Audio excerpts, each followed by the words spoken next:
अस्सलामुअलैकुम, welcome back to another travel video. ये जो हमारा ट्रैवल था ओंटारियो से नोवा स्कोशिया तक का, हम जहाँ जहाँ भी गए थे मैंने वहाँ वहाँ के कुछ क्लिप्स रिकॉर्ड किए थे ताकि मैं आपके साथ भी शेयर कर सकूँ। अगर आपने पिछले व्लॉग देखे हैं तो आपको आइडिया हो गया होगा कि हमने कौन कौन से विज़िट कर लिए हैं।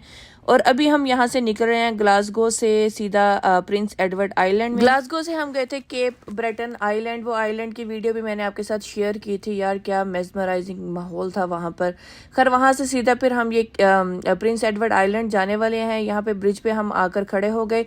अभी क्योंकि क्रूज आया नहीं था तो हमने सोचा कि थोड़ी देर के लिए बाहर निकल कर ज़रा मौसम इंजॉय कर लेते हैं। वेदर हालांकि थोड़ा सा रेनी हो रहा था।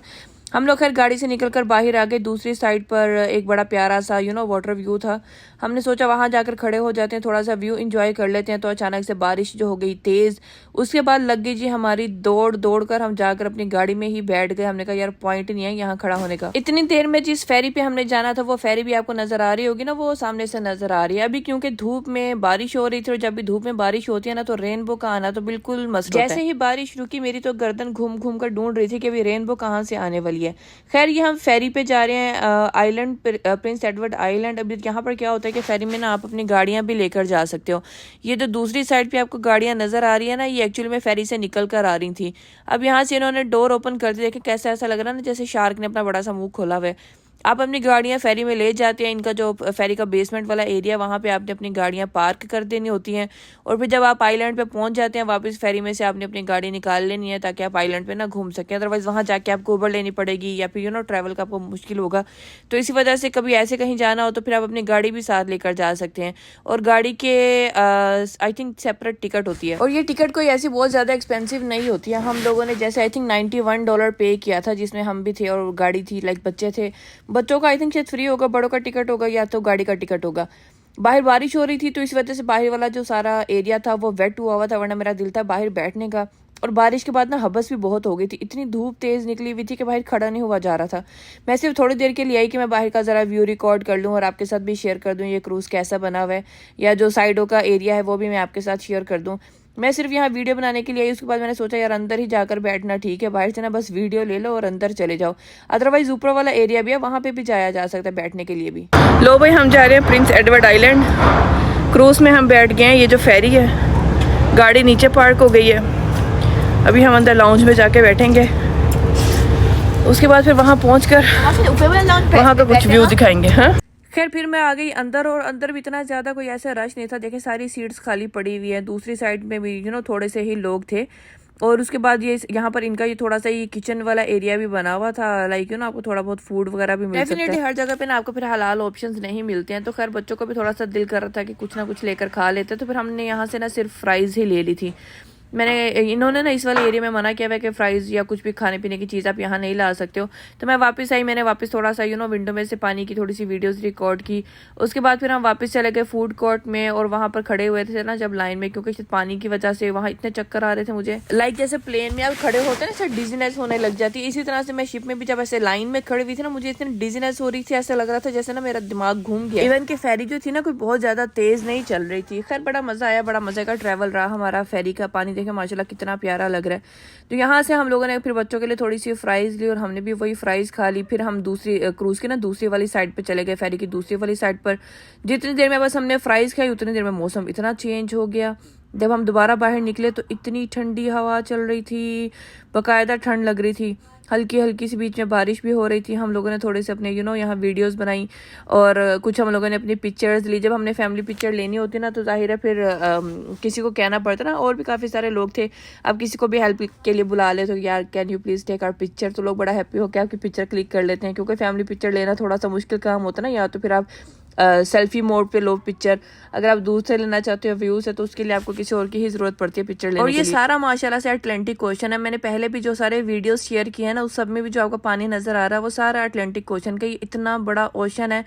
और आपको पता ही है अटलांटिक ओशन और पैसिफिक ओशन एक पॉइंट पर जाकर कर मिलते भी हैं, ठीक है, जहाँ पर ये नमकीन पानी और मीठा पानी जो है ना आपस में मिक्स नहीं होता। कुरान मजीद में भी इस बात का जिक्र है कि खारा पानी और मीठा पानी जो है ना वो आपस में मिक्स नहीं होते, हालांकि दोनों एक ही जगह पर होते हैं। तो इंशाल्लाह जिंदगी रही तो हम कभी वो वाला व्यू भी देखने के लिए जाएंगे। और यहाँ से खड़े होकर भी ऐसे देखने इतना मेस्मराइजिंग था ना, लाइक ऐसा लग रहा था जैसे ग्रीन स्क्रीन लगी हुई है और कोई फेक वाली वीडियो आप देख रहे हो, जैसे बड़ी वाली स्क्रीन पे दूर दूर तक ऐसे सन्नाटा ही सन्नाटा और कोई चीज भी नजर नहीं आ रही, सिर्फ पानी है, पानी के सामने आपको बादल, ऐसा लगता है बस पानी के साथ ही जुड़ गए हैं, मिल गए हैं और बस दुनिया जैसे ना खत्म ही हो गई है। हवा भी इतनी तेज चलने लग गई थी कि अगर आप वीडियो बनाओ तो आपकी आवाज की समझ ही ना, इतनी तेज हवा का साउंड हो गया था। और अचानक से मौसम भी फिर इतना चेंज हो गया जब बारिश ज्यादा हो गई और थोड़ा सा थंडरस्टॉर्म जैसा होने लग गया। अभी आपको वेदर देख के भी यहाँ लग रहा होगा ना इतना क्लियर वेदर नहीं है, बादल होने लग गए थे, फिर अचानक से बारिश हो गई, फिर अचानक से हवा तेज हो गई और हवा इतनी तेज थी कि आपसे खड़ा नहीं हुआ जा रहा था। हम लोग तो फिर खैर भागकर अंदर ही जाकर बैठ गए। उसके बाद ना हुज़ैफा का दिल कर रहा था कि मैं वापस जाके दोबारा देख कर आऊँ। जब उसने दरवाजा खोला, पहले उससे ना दरवाजे नहीं खुल रहा था हवा के प्रेशर की वजह से, जब उसने खोल दिया बड़ी मुश्किल से तो फिर उससे बंद ना हो, इतना तेज हवा का प्रेशर था। तो खैर अल्लाह का शुक्र है यहाँ पर हमारा सफ़र जो था ना बड़ा अच्छा गुजर गया और यहाँ पर हमें पहुँचने में तकरीबन 1.25 घंटा लगा था। 1 घंटा या 10 मिनट तक का ये क्रूज़ था, 1 आवर 10 मिनट का। और उसके बाद ये वापस जब आइलैंड पे पहुंच जाते हैं तो फिर ये अंदर जाकर अनाउंसमेंट कर देते हैं कि हम आइलैंड में पहुंचने वाले हैं, आप लोग अपनी गाड़ियों तक आ जाएं। जब इन्होंने अनाउंसमेंट कर दी तो फिर हम भी चल पड़े अपनी गाड़ियों के पास। लेकिन माशाल्लाह से ना बहुत प्यारा व्यू था, बहुत मजा आया था क्रूज के अंदर। अच्छा मैंने कहा क्रूज पे आ गया। हम वैसे बाय रोड भी आ सकते थे, लेकिन जो इनका ब्रिज था ना आने के लिए वो तकरीबन 1 आवर की ड्राइव पे था। बस मैं कहते इतना घूम कर जाकर हम वहां जो जाएंगे, इससे अच्छा फिर क्रूज में ही चले जाते हैं, उतना ही टाइम वहां से जाने में लगेगा उतना यहाँ से लगेगा। तो फिर हम खैर क्रूज में ही आ गए। उसके बाद जब हमने गाड़ियां निकाल ली तो बाहर निकले, बाहर फिर हल्की हल्की बारिश हो रही थी। एक तो हमारा ये जो सारा ट्रैवल था ना तकरीबन 10 डेज का, इसमें डेली हमें बारिश मिली है, कभी तेज मिलती थी कभी हल्की मिलती थी, बारिश हमें लाजमी मिलती रही है। आपने मेरे बाकी व्लॉग्स भी देखे होंगे, मैं जहाँ बारिश होती थी मैं रिकॉर्ड करती थी कि बारिश हमारे साथ साथ ही चल रही है। कहीं जब इतनी ज़्यादा धूप हो जाती थी, इतनी सख्त शदीद वाली गर्मी और हवस के सांस नहीं आ रहा होता था, और कहीं पे अचानक से बारिश हो जाती थी, कहीं पे थंडरस्टॉर्म शुरू हो जाता था। खैर इसी तरह से हमारा ये सारा ट्रैवल, मैंने कहा यहाँ पर मैं आपको थोड़ा सा ये प्रिंस एडवर्ड आइलैंड का एरिया भी दिखा दूँ नाम से, तो ऐसा लग रहा था जैसे बड़ा ही कोई एडवांस किस्म का टाउन होगा या एरिया होगा, लेकिन ये बिल्कुल थोड़ा सा ऐसा जैसा विलेज वाला स्टाइल होता है ना, ये मुझे वैसा लगा। घर भी बहुत ज़्यादा कोई एडवांस नहीं बने हुए थे, लाइक नॉर्मल से थे। और ये हम लोग जितना भी नोवा स्कोशिया में जितने एरियाज में हम घूमे ना, मुझे कोई भी ऐसा बिल्डिंग्स वाला एरिया नजर नहीं आया या कोई बड़े बड़े मॉल्स प्लाजाज नजर नहीं आए। पता नहीं हम लोग उस साइड पे नहीं गए या वो यहाँ पर वाकई ही नहीं है। हम जिस एरिया में घूमते फिरते रहे ना वहाँ ऐसे ही बस नॉर्मल से ही घर बने हुए थे, प्लाजे भी ऐसे बस नॉर्मल से ही थे, छोटी छोटी सी मार्केट्स थी। और जैसे ये ओंटारियो में तो आप देखो ना लाइक कितने बड़े बड़े मॉल्स, लाइक आपको बिल्डिंग्स मॉल्स, इतनी वैरायटी, पार्क्स, पता नहीं क्या क्या मिलेगा। तो ये जो नोवा स्कोशिया वाली साइड पे जिन एरियाज में हम घूमे थे ना, वहाँ मुझे इतना ज़्यादा कोई ऐसा नज़र नहीं आया। नेचर वहाँ पे बहुत प्यारा, लाइक पानी के व्यूज़ आपको बहुत अच्छे मिलेंगे, क्लाउड्स के व्यूज़ आपको बहुत अच्छे मिलेंगे, लेकिन जो दूसरे बच्चों के लिए कुछ एक्टिविटीज या ऐसे किस्म की कोई चीज़ है ना, उनकी वैरायटी कम है वहाँ। फिर खैर हम यहाँ मैरी ब्राउन पे आए खाना खाने के लिए, क्योंकि जब हम पहुंचे तो उस टाइम शदीद भूख लग रही थी, तो यहाँ पर हम खाना खाने के लिए रुके। ये वाला प्लाजा थोड़ा अच्छा बना हुआ है, यहाँ पर काफी सारे स्टोर्स थे इस वाले प्लाजा में। स्टोर्स जैसे आप वॉलमार्ट कह लो, डोलरामा कह लो, होम डिपो कह लो, इस किस्म के स्टोर्स तो ये तकरीबन सारी जगह पे थे, इनकी फ्रेंचाइजीज जो थी ना। बाकी काफी सारी एरिया पे फसलें ही फसलें थी, जैसे पोटैटो, कॉर्न, पता नहीं डिफरेंट वेजिटेबल्स के नाम लिखे हुए थे किस एरिया में कौन सी फसलें। हमने यहाँ पर ये कंफर्ट इन में ही वापस रूम बुक किया हुआ था। लेकिन खाना खाने के बाद थोड़ी सी एनर्जी आ गई, तो हमने सोचा कि अभी रूम में जाकर क्या करना है, इससे अच्छा थोड़ा सा घूम लेते हैं। हर सिटी में इनका एक अपना डाउनटाउन होता है, और हम लोग फिर यहाँ का डाउनटाउन घूमने के लिए चले गए। रास्ते में मैं बस आपको ये सिटी थोड़ा सा दिखा रही हूँ ताकि आपको भी आइडिया हो जाए कि कौन सा सिटी कैसा बना हुआ है। डाउनटाउन तो यार हर सिटी का ही बहुत प्यारा होता है ना, वहाँ पे तो सेपरेट ही कोई रहते रोन के चल रही है। खैर सिटी से घूमते घुमाते हम लोग पहुंच गए डाउनटाउन। और आपको पता है डाउनटाउन में रात के टाइम जो है ना वो लाइट्स भी चल रही होती हैं, बड़ा प्यारा लगता है, काफी सारे फ्लावर्स के डेकोर होते हैं, उसकी वजह से भी बहुत प्यारा लग रहा होता है। लोगों की बड़ी चहल पहल होती है, लोग रात को खाने पीने के लिए निकले होते हैं, कॉफीज के लिए निकले होते हैं। तो डाउनटाउन में तो आप जब भी चले जाओगे ना आपको वहां पर हल्ला गुल्ला ही मिलेगा। अक्सर ही वहां पर म्यूजिशियन भी बैठे होते हैं, अपने म्यूजिक भी चलाकर बैठे होते हैं। ये यहाँ का कन्वेंशन सेंटर है। कन्वेंशन सेंटर के पास ना बहुत बड़ा था 2024 लिखा हुआ था। मेरा दिल तो करा था वहां पे पिक्चर ले ले, लेकिन उस टाइम में उतरने की बिल्कुल हिम्मत नहीं हो रही थी। हमने कहा चलो सुबह वापस आएंगे यहाँ पर दोबारा से घूम फिर कर ना फिर पिक्चर लेकर जाएंगे। तो सुबह हम आए, लेकिन इस साइड पे हम फिर नहीं आए, हम थोड़ा सा दूसरी साइड पे रहे। अच्छा मैंने कहा चलो रात को आगे ना लाइट्स में सिटी जरा थोड़ा सा ज्यादा प्यारा रहता है ना, कलरफुल से लाइट्स लगाई होती है, उनकी वजह से बड़ा अच्छा लग रहा होता है। डे टाइम थोड़ा सा क्लियर तो नजर आ रहा होता है, लेकिन लाइट से नहीं होती ना, तो ऐसे मध्यम मध्यम सा बुझा बुझा सा उदास उदास सा लग रहा होता है। रात को सही नजर आ रहा होता है। ये रूम हमने ना क्वालिटी इन में लिया हुआ था, मैं कंफर्ट इन कह रही थी, क्वालिटी इन में लिया हुआ था। और बाकी जहां तक मैं आपको फूड की बात बताऊं ना, यहाँ पे हर जगह पे आपको ना हलाल फूड के ऑप्शन मिल जाते हैं। लाइक पहले हमें लग रहा था कि शायद हम कभी नोवा स्कोशिया जाएंगे तो हमें सारे फूड का अरेंज घर से करके लेके जाना पड़ेगा, बाहर से महंगा मिलेगा या नहीं मिलेगा, लेकिन यहाँ पे सारा अवेलेबल है। जब हम रूम में एंटर हुए ना, बच्चों के लिए पानी वाली बोतल, चॉकलेट और चिप्स वगैरह रखी हुई थी। हम रूम की जरा चेक वेक कर रहे थे तो हस्बैंड ने चेक किया, एक तो एसी बहुत अच्छा काम नहीं कर रहा था, दूसरा रूम वॉशरूम के ना शावर में पानी नहीं आ रहा था। ये रूम ऐसा बना हुआ था, एक साइड पे रूम था, दरमियान में वॉशरूम था, उसके सामने किचन था, दूसरी साइड में छोटा सा इन्होंने टीवी लाउंज बनाया हुआ था। वैसे तो ये अच्छा बना हुआ था, लेकिन ये बच्चों को पसंद नहीं आया। वो कहते हैं ये रूम सेपरेट क्यों है, टीवी लाउंज सेपरेट क्यों है, हम बाहर बैठेंगे हमें डर लगेगा, क्योंकि उन्होंने गेमें खेलनी होती है ना, मोबाइल यूज करना होता है। तो वो बाई चांस क्या हुआ कि यहाँ पर एसी उतना अच्छा कूलिंग नहीं कर रहा था। तकरीबन हमें 40 मिनट हो गए थे बैठे हुए और एसी की कूलिंग ही नहीं हो रही थी, गर्म लग रहा था इतना। हस्बैंड का यहाँ तो सोया नहीं जाएगा। वापस मैनेजमेंट को कॉल की कि यहाँ का ना एसी नहीं वर्क कर रहा और वॉशरूम के उसमें पानी नहीं आ रहा शावर में, तो हमें तो रूम चेंज करके दो, हम तो नहीं यहाँ पर रुकेंगे, सोया नहीं जाएगा, हम ऑलरेडी सारा दिन कितना टायर्ड हुए हैं, अगर नींद नहीं पूरी होगी तो सुबह बड़ा मसला होगा हमारे लिए। वो कहता है अच्छा चलो ठीक है, मैं आपको रूम चेंज कर देता हूँ। तो जो दूसरी वाली बिल्डिंग थी ना, उसमें हमें रूम दिया। यहाँ पर हम थे सेकंड वाले फ्लोर पे, दूसरी बिल्डिंग में हमें फिर 5th फ्लोर पे रूम मिला। वो वाला रूम बड़ा प्यारा बना हुआ है। उतनी देर में खैर इधर ही बैठकर हम लोगों ने अपनी चाय वगैरह पी ली थी, क्योंकि बहुत थकावट हुई थी। चाय पीने के बाद हमने सामान उठाया, फिर हम दूसरे रूम में चले गए। ये वाला रूम है और ये बच्चों को बहुत पसंद आया। वो कहते हैं हाँ ऐसा वाला रूम हमें अच्छा लगता है कि बेड भी उधर ही हो, सोफे भी उधर ही हो, ताकि हमें ना डर नहीं लगे। यहाँ पे आके देखो ये लोग कितना। और हम लोगों ने जो भी रूम्स बुक करवाए हुए थे ना, उनके साथ हमने ब्रेकफास्ट भी बुक करवाया हुआ था। ये आपके पास ऑप्शन होती है कि अगर आपने उधर ही ब्रेकफास्ट करना है तो आप वहाँ पे साथ ही बुक करवा सकते हो, वो आपको थोड़ा सा रीजनेबल पड़ता है। लेकिन अब क्या हुआ, हम लोगों ने रियलाइज किया कि हमें ब्रेकफास्ट बुक नहीं करवाना चाहिए था, क्योंकि हमारे बच्चे वहां से कुछ नहीं खा रहे थे। बड़ी मुश्किल से थोड़ा सा इनको क्या क्या थोड़ा बहुत खिलाना पड़ता था। वहां पर वही सीरियल ब्रेड ये सब ऑप्शन दी थी और बच्चे वो चीजें खा ही नहीं रहे थे। तो हम सोचा नेक्स्ट टाइम हम कभी भी ऐसे रूम बुक करवाएंगे तो ब्रेकफास्ट नहीं बुक करवाएंगे साथ। लाइक हम लोग लिटरली सिर्फ सोने के टाइम पे रूम में आ रहे थे, तकरीबन 11 बजे के करीब हम आते थे और सुबह 6:30 बजे हम निकल जाते थे। अभी सुबह हो गई, हम लोग उठ के थोड़ा सा फ्रेश होकर रेडी हो गए। उसके बाद हम नीचे आए ब्रेकफास्ट करने के लिए। इनका जो ब्रेकफास्ट वाला एरिया था ना, वो भी बड़ा लग्जरी सा था। आपको ब्रेकफास्ट लेने के लिए जाना नहीं पड़ता था, वेटर आती थी, वो आपसे ऑर्डर लेती थी कि आपको ब्रेकफास्ट में क्या चाहिए, वो फिर आपको ला कर दे देती थी। खैर ब्रेकफास्ट के बाद हम लोग यहाँ से निकल गए, क्योंकि यहाँ हमारा सिर्फ एक ही रात का स्टे था। अब हम लोग जो है बाहर थोड़ा सा घूमने फिरने के लिए जा रहे हैं। ये वही डाउनटाउन वाला एरिया जो मैंने आपको रात को दिखाया था। डाउनटाउन में ही शार्लेट टाउन के नाम से एक सिटी है, जहाँ पर हम लोगों ने स्टे किया था और वहीं पे हम लोगों ने रूम बुक किया हुआ था। और यहाँ पर ये कोई बीकन्सफील्ड हिस्टोरिक हाउस के नाम से भी कोई ये घर है। मैंने हस्बैंड से कहा था चलते हैं देखने के लिए। कहते क्या देखने यार, घर ये पता नहीं कोई हिस्टोरिक हाउस बना होगा, जाहिर है घर वो वैसे के ही होते हैं ना, उन्होंने कुछ सोफे ये चीजें रखी हुई होती हैं दिखाने के लिए। खैर सबसे पहले हम यहाँ पर पहुंच गए विक्टोरिया पार्क। ये प्रिंस एडवर्ड आइलैंड का सबसे फेमस पार्क है और ये माशाल्लाह से इतना बड़ा पार्क बना हुआ है। इसमें इतनी ज्यादा वैरायटी है डिफरेंट डिफरेंट चीजों की। हम लोग तो इवन ये पूरा पार्क घूम भी नहीं सके, क्योंकि इतना ज्यादा टाइम नहीं था कि एक ही जगह पर हम हर चीज को देखें। तो हम जो मेन चीजें थी ना, सिर्फ वही देखकर आ जाते थे। यहाँ पर ये बड़ा सा विक्टोरिया पार्क लिखा हुआ है। हमने पहले इसके पास थोड़ी सी पिक्चर्स। ऐसी जगहों पे ना आपको टूरिस्ट बहुत मिलेंगे। जैसे एक दो लोगों से मैंने कुछ पूछा, वो बेचारे भी टूरिस्ट ही थे। मैं कहा बेचारे ये भी मेरे जैसे चीज़ों को ढूंढते फिर रहे हैं। तो खैर यहाँ पर हमने पिक्चर क्लिक की, तो उसके बाद ये इधर वाली साइड पे ये कुछ मेमोरियल चीज़ें इन्होंने रखी हुई होती हैं, उसके साथ उन्होंने डिटेल्स भी लिखी हुई होती हैं। हमने थोड़ा थोड़ा सा वो चेक किया और इतना ज़्यादा रीड करने का टाइम तो नहीं था, इसी वजह से मैं उनकी थोड़ी थोड़ी सी वीडियो बना ली थी। कैसे चलो घर जाके इसको रीड करूँगी, अगर रीड किया गया आप इसको पॉज करके रीड कर सकते हैं। उसके बाद फिर हम देख रहे थे कि अगर यहाँ पर बच्चों की भी कोई एक्टिविटी होगी तो चलो बच्चे भी खेल लेंगे। हमें किसी ने बताया कि यहाँ पे बैक साइड पे ना बच्चों के लिए पार्क बना हुआ है, बहुत बड़ा पार्क बना हुआ है। तो आप भागो कि 1 2 3 गो। बड़ से ज्यादा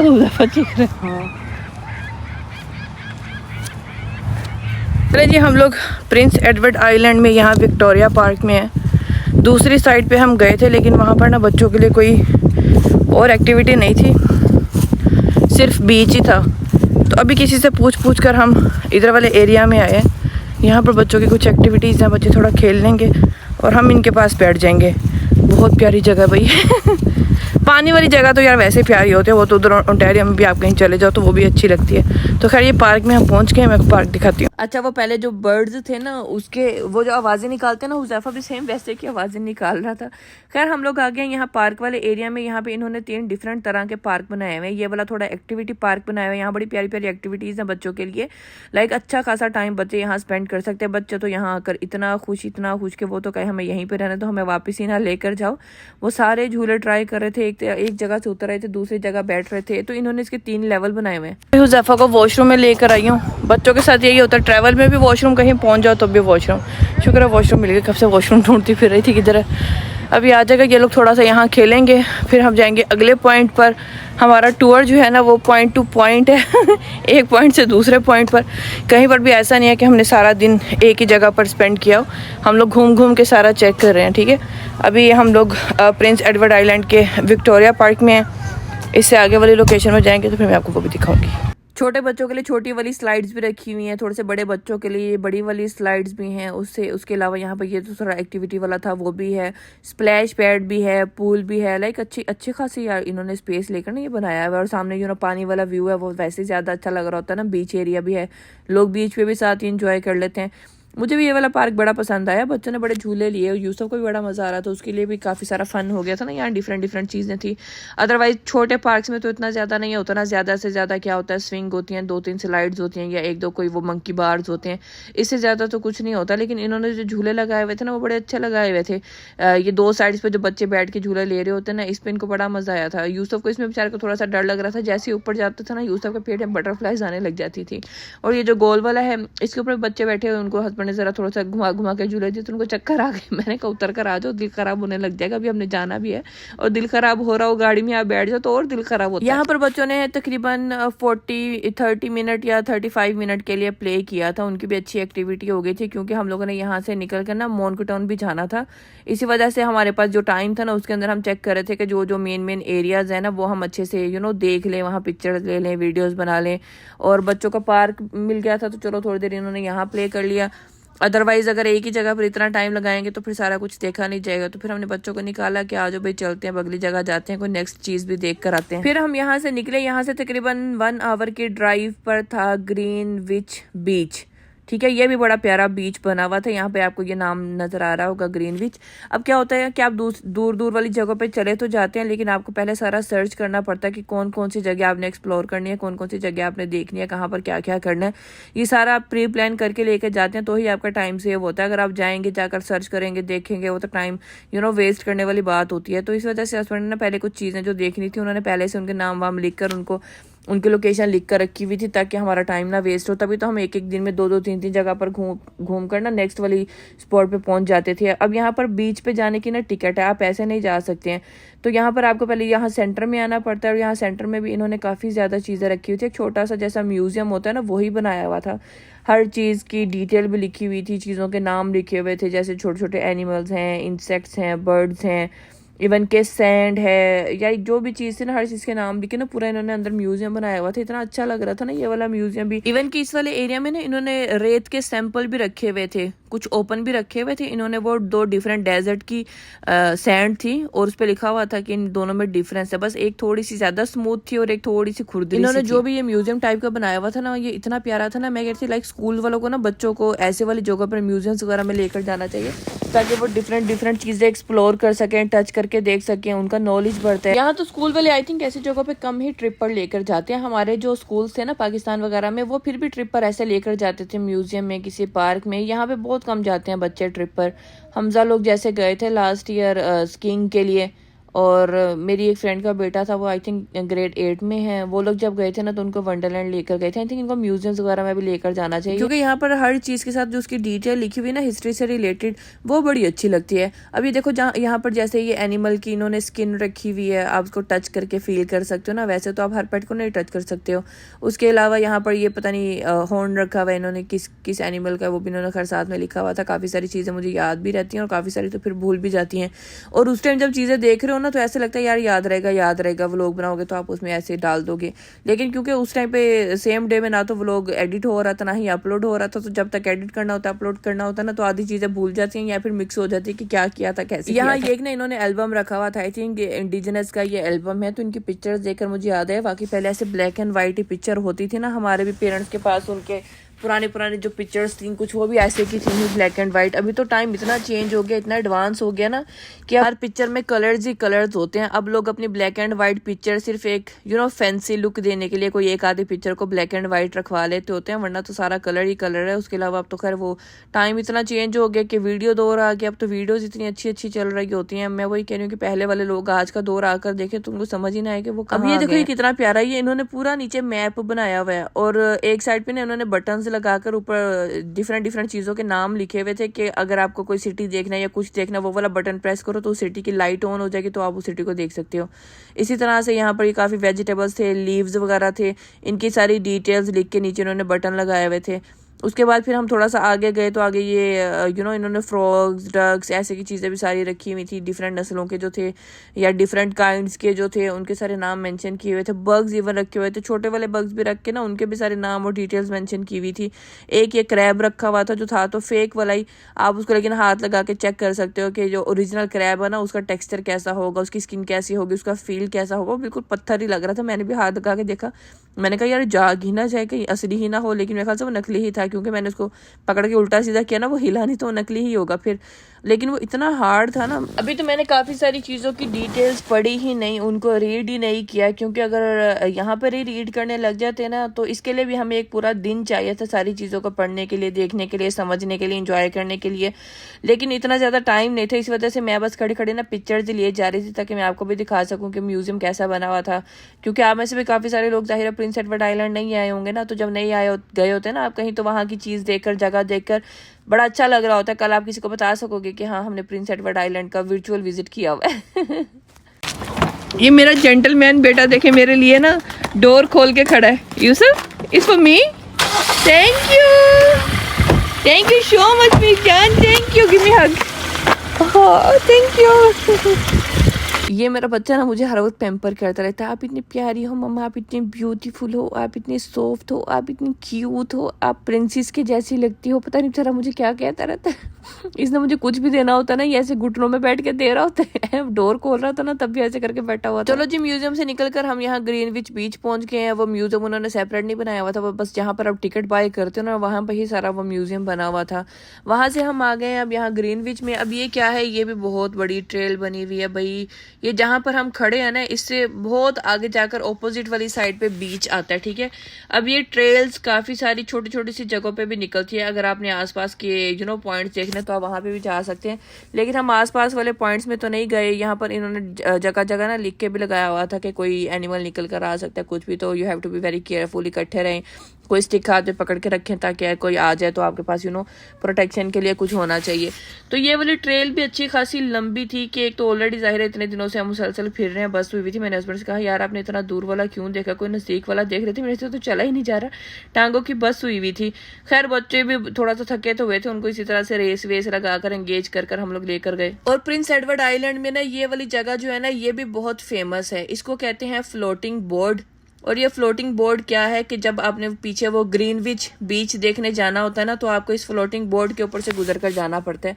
ये नीचे वाली साइड पे ना छोटा सा तो नहीं, एक अच्छा खासा बड़ा कोई पॉन्ड है, और ये पूरा पॉन्ड के ऊपर उन्होंने ये बनाया हुआ है बोर्ड। क्योंकि ये पानी के ऊपर बना हुआ है इसी वजह से इसका नाम फ्लोटिंग बोर्ड है। और ये एक्चुअली में थोड़ा थोड़ा ना फ्लोट भी हो रहा था। जब आप इसके ऊपर थोड़ी देर खड़े रहो ना तो ऐसा लगता है जैसे एस्केलेटर पे खड़े और ये चल रहा है, हालांकि ये नहीं चल रहा होता, नीचे से पानी हिल रहा होता ना उसकी वजह से ऐसा लग रहा होता है कि ये चल रहा है। और ये भी अच्छा खासा लंबा था यार, मेरी तो चल के बस हो गई। एक तो पीछे से जो हम ट्रैक पे चल कर आए थे ट्रेल में से, वो भी अच्छी खासी लंबी थी, और उसके ऊपर आगे से ये जो ट्रैक था ना ये भी अच्छा खासा लंबा था। मैंने कहा लोग पता नहीं इतने स्कून से कैसे चल कर आ रहे हैं, मेरी तो ना बस हो गई थी इतना सा चल। जब हम यहाँ खड़े हुए थे ना तो वो जो ग्रीनरी आपको दूर से नजर आ रही है ना उसकी बैक साइड पे बीच है, और वहां से पानी का शोर इतना ज्यादा आ रहा था क्योंकि वो अटलांटिक ओशन है ना, और अटलांटिक ओशन का शोर भी इतना ज्यादा होता है और पानी की स्पीड भी इतनी ज्यादा होती है, इतनी तेजी से पानी आ रहा होता है, इतनी तेजी से वेव्स आ रही होती हैं कि उनका शोर ना यहाँ तक सुनाई दे रहा था। अब साइडों पे बिल्कुल पानी ही पानी है, तो मैं बच्चों को ना कही जा रही थी कि ज़्यादा साइडों पे नहीं जाओ, तारों के साथ ही जुड़ा हुआ है, गिर नहीं जाना, नया काम ना बढ़ा लेना, कुछ और ना कर लेना। उल्टे काम करते हैं बच्चे लोग पानी में आकर, एक दूसरे को या तो पुश करने का कर रहे होते हैं। इनके लिए तो वो खेल होता है ना भाई, लेकिन कितना वो स्केरी वाला ऐसी जगहों पे जाकर ना बाहर वाली चीज़ का तो क्या ही ध्यान होता है ना, आधा ध्यान बच्चों में होता है कि लाइक एक दूसरे को चोट ना लगवा लें, कुछ हो ना जाए। तो ये खैर बड़ा माशाल्लाह से प्यारा बनाया हुआ था इन्होंने। ये जो ट्रैक था ना, मैं हस्बैंड से कहती है तो दूर, लेकिन लाइक है अच्छा बना हुआ, प्यारा बना हुआ, मज़ा आ रहा है यहाँ पर चलकर। अगर हम ज़्यादा थके ना हो तो फिर ज़्यादा मज़ा आता चलकर। अभी इतना लंबा ट्रैक बना हुआ था ना, ऑल द वे ये पीछे वो ग्रीन वाले एरिया तक जा रहा था। तो खैर फाइनली हम माशाल्लाह से पहुंच गए अपने एज पे। मैंने सोचा जरा कैमरा जूम आउट करके भी आपको दिखा दूं ये कितना लॉन्ग ब्रिज बना हुआ है, जो भी इन्होंने ये फ्लोटिंग बोर्ड बनाया हुआ है ना। और उसके बाद क्या था, ये जो आगे वाला एरिया था ना, ये सारा सैंड का था। इतनी एनर्जी लग रही थी इसके ऊपर चढ़ने के लिए, क्योंकि आप पाँव रखते थे सैंड आपको पीछे ले आती थी वो पुश करके। मैंने कहा यार ये क्या है चला ही नहीं जा रहा सैंड के ऊपर। ऊपर वाली साइड पे बस इन्होंने थोड़े से ये स्टेप्स रखे हुए थे, तो ऊपर थोड़ा आसान था। ये जो साइडों पर रस्सियाँ लगाई हुई है ना, पता नहीं इन्होंने क्यों लगाई। मैं तो भाई इसको पकड़ के चढ़ी, मेरे से तो चढ़ा ही नहीं जा रहा था। लेकिन जब हमने यहाँ आकर ये वाला व्यू देखा, then I was like worth it है, ये मज़ा ही आ गया यार देख के।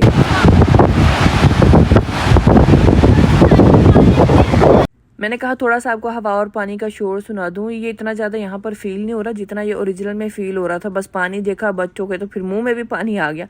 अब तो कहते हम नहीं रुक रहे, अब तो हम जा रहे हैं पानी में। इवन कि मैं इनके कपड़े भी नहीं लेकर आई थी यहाँ। मैंने कहा हमें इतना दूर पे वॉक करके जाना पड़ेगा, हम कहते कर लेंगे, हम कुछ भी कर लेंगे, लेकिन अब नहीं हम रुक रहे, अब हम जा रहे हैं पानी में। मैंने कहा जाओ फिर आधा घंटा ना नहा ही लो। बेचारों को इतना दिल कर रहा था, इतने साफ साफ और इतने प्यारे प्यारे बीच।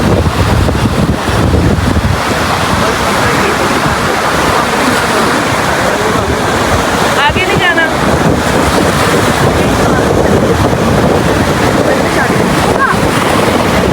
जहाँ लोग खड़े ज्यादा दूर ना जाते हैं, आगे चले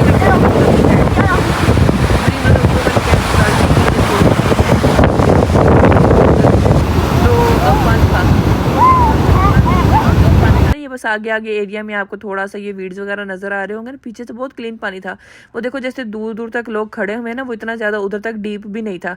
हालांकि वेव्स बहुत तेज आ रही थी। हस्बैंड कहीं आगे क्यों जा रहे। मैंने कहा वो देखो इतनी दूर तक लोग खड़े हुए ना, उनके सिर्फ घुटने घुटने तक या घुटनों से थोड़ा ऊपर पानी है। तेज है पानी लेकिन इतना गहरा नहीं है इधर वाली साइड पे। तो आगे जाएंगे तो जाहिर गहरा होगा, तो बच्चों से कहेंगे इधर इधर ही खेलते रहे। तो खैर फ्रंट वाले एरिया में बच्चों ने फिर खैर नहा लिया, उनको बड़ा मजा आया। पानी अच्छा खासा नमकीन था कि बार बार आकर के इतना सॉल्टी पानी है हमारे मुंह में जा रहा, हमारा दिल खराब हो रहा है। मैं मुंह बंद करके नहा लो, अब क्या किया जा सकता है, सॉल्टी पानी है तो। सैंड वाले बीच ना वैसे ही बहुत अच्छे लगते हैं, इतना स्मूथ फील हो रहा होता है इन पे पाँव रखकर, इतना अच्छा फील हो रहा होता है। लाइक काफी सारी जगहों पे तो सैंड में ना ये हल्की हल्की सी जो जैसे वो छोटे छोटे से स्टोन्स होते हैं ना, रॉक्स होते हैं, वो मिक्स हुए होते हैं ना, वो बड़े इरिटेटिंग होते हैं। वो पाँव पे भी चुभते हैं, वो कपड़ों में भी कहीं अंदर चले जाए तो वो पिंच करते रहते हैं। सैंड उतना ज्यादा तंग नहीं करती है ना। अब यहाँ पर बच्चे क्या कर रहे थे कि हम जहाँ पे हम खड़े हुए थे ना, वहां से बच्चे स्टार्ट हुए, ऑपोजिट साइड पे जाए जा रहे हैं। जहाँ पर बच्चे जा रहे हैं हम भी उनके पीछे पीछे जा रहे हैं। मैं कहा तुम लोग टिकते क्यों नहीं, एक जगह खड़े रहो, हम तो तुम लोगों को फॉलो कर करके यहाँ तक आ गए। तुम लोग अटलांटिक ओशन से ना बाहर ही ना निकल जाना। बच्चे के हमें पता नहीं चला वेव्स हमें यहाँ लेकर आ रही हैं। मैंने कहा वेव्स नहीं लेकर आनी। ये लोग क्या करते थे, जहाँ तेज वेव आती थी उस तरफ जाके खड़े होते थे, और जैसे वेव इनको हिट करती थी ये वेव के अंदर जंप करते थे, तो इनको बड़ा मजा आ रहा था। खैर बड़ी मुश्किलों से फिर आवाजें दे देकर हमने इनको निकाला यहाँ से, वरना इनका तो दिल ही नहीं कर रहा था। मैंने कहा चलो आधा घंटा खेल लिया, हालो आ जाओ फिर, अब हमने जाना भी है। क्योंकि मेरे हस्बैंड ट्राई करते हैं कि लाइक ज्यादा लेट टाइम में वो ड्राइव नहीं करें, 8-9 बजे से पहले पहुंच जाए जहाँ पहुंचना है, वरना ज्यादा अंधेरे में ड्राइव करना है। वैसे थोड़ा सा हेक्टिक भी हो जाता है और हार्ड भी लग रहा होता है बच्चों के साथ, तो थोड़ा सा वो डेंजरस भी लग रहा होता है। तो ट्राई करते हैं कि थोड़ा अर्ली जहाँ पहुंचना है ना वहाँ पहुंच जाए। खैर फिर उसके बाद हम यहाँ से निकले। यहाँ से 1 आवर की ड्राइव पे था ग्रीन गेबल्स। पता नहीं आपने ग्रीन गेबल्स का नाम सुना हुआ या नहीं, मुझे भी यहाँ पर आकर ही पता चला कि ये भी कितनी फेमस जगह थी। विक्टोरिया पार्क का तो चलो पता था ना, ग्रीन गेबल्स का मुझे नहीं पता था। वो मैंने गूगल किया, उसके बाद टिकटॉक के कुछ वीडियोस देखी तो मुझे पता चला ये भी काफ़ी फेमस जगह, और ये भी अच्छा खासा ओल्ड सिटी बना हुआ है। आप देखेंगे यहाँ पर काफ़ी सारी बिल्डिंग्स बहुत पुरानी है, 1847 तक की बिल्डिंग्स यहाँ पर बनी हुई हैं। अब इस जगह की थोड़ी सी ना हिस्ट्री है, आप लोग खुद भी ग्रीन गेबल्स को सर्च करके उसकी हिस्ट्री वगैरह चेक कर सकते हैं। ये किसी जेंटलमैन ने यहाँ पर ये घर बनाया था अपने इन लॉज वगैरह से दूर होने के लिए। तो उसने सोचा मैं जंगलों में जाकर ही कहीं बैठ जाता हूँ। उसने खैर यहाँ पर अपना घर बनाया। खैर उसकी जो फैमिली वगैरह थी उसमें उसकी एक बेटी थी। उसकी बेटी जब छोटी थी तो उनके साथ ही कोई उसकी आंटी भी रहती थी। आंटी की भी एक छोटी बेटी थी। तो उसकी ना अपनी कज़न के साथ ना काफ़ी सारी मेमोरीज बनी हुई थी। तो खैर उसने अपनी अपनी लाइफ और अपनी कज़न की लाइफ से रिलेटेड ना एक वो नॉवल लिखा था। और जो उसने नॉवल लिखा ना वो इतना फेमस हो गया उसका नॉवल, इवन कि उसको ग्रीन गेबल्स पे ना फिर अवार्ड भी मिला। और उसके फिर उस नॉवल पे ना मूवी भी बनी थी। अब जिसकी वजह से उन्होंने ये जो ग्रीन गेबल्स का एरिया है ना जहाँ पर वो रहती थी, ये जहाँ पर वो ग्रोन अप हुई थी, खैर वो बाद में खैर टोरंटो चली गई थी जब उसकी शादी हो गई। उसकी डेथ भी फिर टोरंटो में ही हुई थी। लेकिन उन्होंने इस वाले एरिया को ना अब हिस्टोरिक प्लेस बना दिया है दूसरों को दिखाने के लिए या शो करने के लिए। खैर ग्रीन गेबल्स को आप खुद भी सर्च करके ना इसकी डिटेल्स पढ़िएगा। ग्रीन गेबल्स का नॉवल भी है और ग्रीन गेबल्स की ना मूवी भी आई हुई है, उसके अंदर भी खैर बाकी सारी डिटेल्स मिल जाएंगी। मुझे तो इतना ज़्यादा नहीं पता था, वो तो आने से पहले मैंने थोड़ा बहुत सर्च किया कि अच्छा चलो हिस्टोरिक प्लेस है देख आते हैं जाकर। थी तो 1 आवर की ड्राइव पर, इवन के बच्चों का भी दिल नहीं था जाने का। मैंने कहा चलो यार अब इतनी दूर आए हैं तो कुछ तो यहाँ से देख कर ही जाए ना। फिर इतनी दूर आकर भी आप फेमस चीज़ें ना देखो तो फिर पॉइंट नहीं है ना। अभी यहाँ पे तो और भी काफ़ी सारी चीज़ें हैं देखने के लिए, लेकिन एक दिन में आप क्या क्या कवर करोगे। अभी जैसे हमने 3 चीज़ें आज हमने विजिट कर ली हैं, बल्कि हम शाम को भी वापस भी डाउनटाउन जाना है, डाउनटाउन घूमेंगे। तो 3-4 चीज़ें हमने विजिट कर ली हैं एक दिन में, तो आई थिंक वो इनफ होता है देखने के लिए।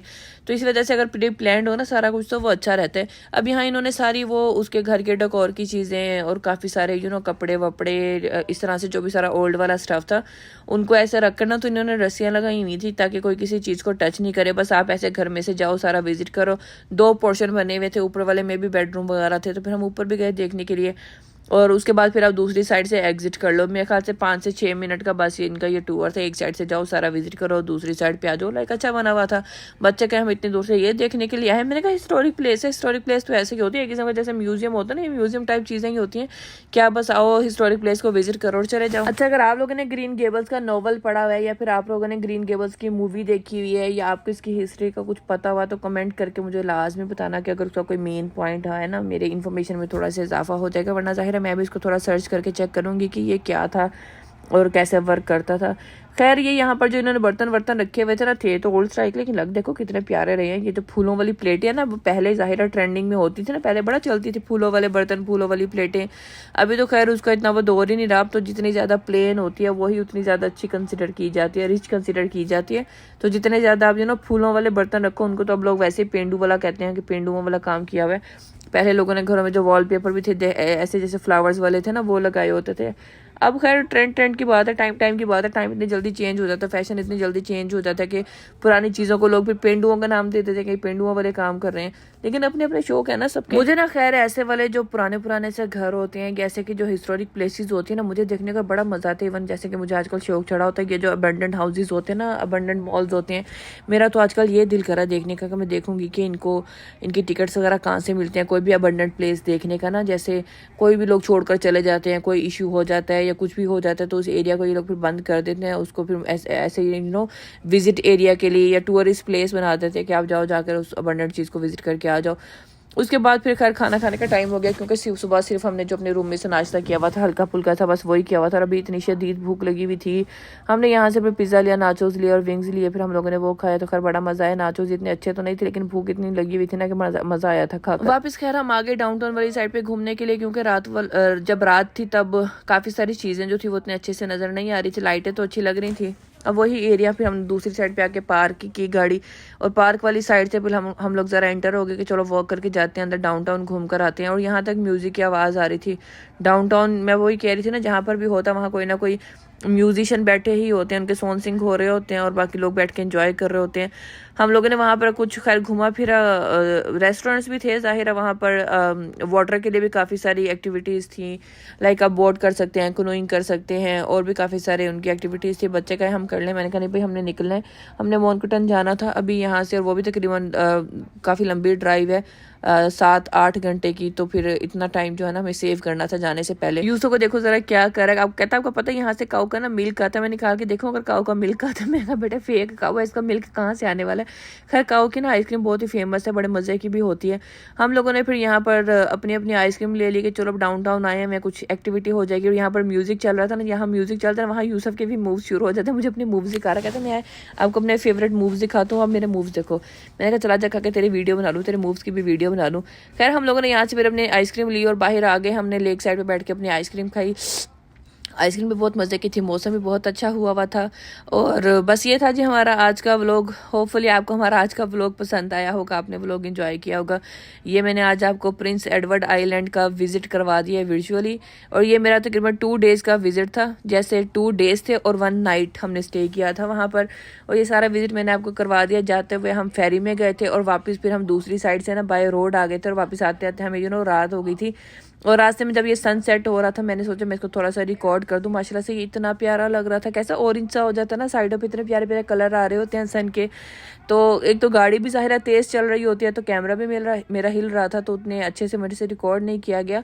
लेकिन फिर भी आपको आइडिया हो गया होगा ना कि कितना प्यारा लग रहा है। आप में से काफ़ी सारे लोगों ने तो खैर खुद सनसेट को वैसे भी देखा होगा, क्योंकि ज़्यादा घर और बिल्डिंग वाले एरिया में उतने अच्छे से नज़र नहीं आता। ये जो एरिया होते हैं ना खाली, बिल्कुल एम्प्टी एरिया, दूर दूर तक कुछ भी ना हो, वहाँ पे सनसेट देखने का मज़ा आता है। जैसे बिल्कुल पानी के पास और बिल्कुल ऐसे बादलों के बीच में से सन निकल कर जाता है और पूरा जैसे ये पानी के अंदर गया था ना, तब तक मैं इसकी वीडियो बनाती रही थी। माशाल्लाह से बहुत प्यारा लग रहा था।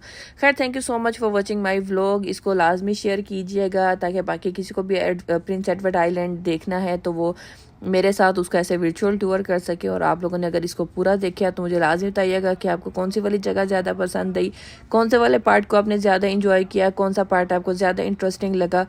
वीडियो पे अच्छा सा कमेंट करके लाजमी जाइएगा। चैनल को सब्सक्राइब कर लीजिएगा और बेल आइकन को ऑन कर लीजिएगा ताकि आने वाले व्लॉग्स की भी आपको अपडेट मिल सके। अपना बहुत ख्याल रखिएगा, दुआओं में याद रखिएगा। अल्लाह हाफिज़।